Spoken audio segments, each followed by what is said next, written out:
I don't know anything any different other than what my parents, encouraged and shared around voting and the seriousness of it. So serious that both of my parents, would say, okay, it's time to vote. Or they would announce when they were voting. So I think when you announce that you're voting with your children, and even with my own sons, I just took them with me to the voting booth. Correct. So that they would know that this is going to be something that you're going to continue to carry on, that this just doesn't stop here. And so much is impressed upon us through our ancestors about, encouraging us to vote, that we must carry that torch forward. We have to. We can't stop. And so I would love to know, what's your earliest memory of voting, and how was it, introduced to you and carried out in your home? I think when you brought up your sons going with you to vote, that reminded me of my grandmother. I call her Grandmere, so I think that's French or some amalgamation of French, Creole, Charleston mix, whatever. But my grandmother, she would take me with her to early vote at East Stonewall, right in West Charlotte, at the precinct.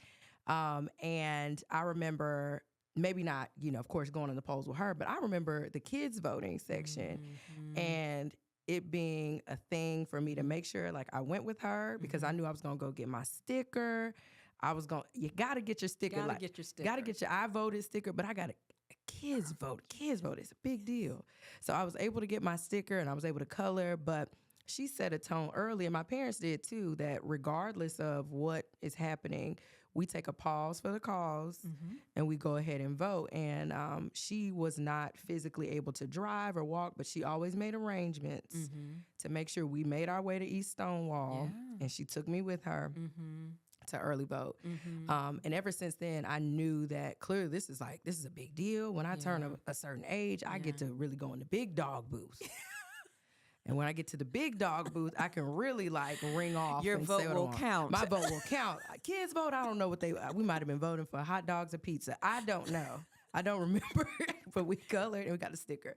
But that's probably my earliest memories of not even really voting, truly voting, but knowing this is a practice that we do in our home, and it's important that you do it too. Yeah.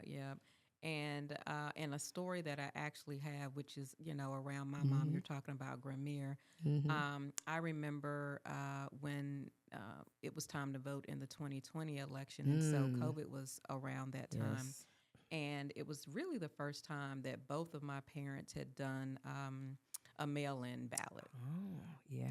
And my mom was so uneasy about that mail-in ballot that she called what is the elections office North Carolina Board of Elections. Yeah, Board of Elections every day. Do you have my ballot? Okay. Do you have my vote? So she was going to make certain that her vote was there and present to a point where they knew that this is Helen's mom calling again, sharing that it's time. Making sure. Yeah, I got to make certain that my vote is in there. So she is not playing, which I think the story that she shares is funny, but it also just shares the seriousness of it. Does. And that you can't take it for granted. And she's not doing that. So I wanted to just kind of also share that with our audience today as well. Real.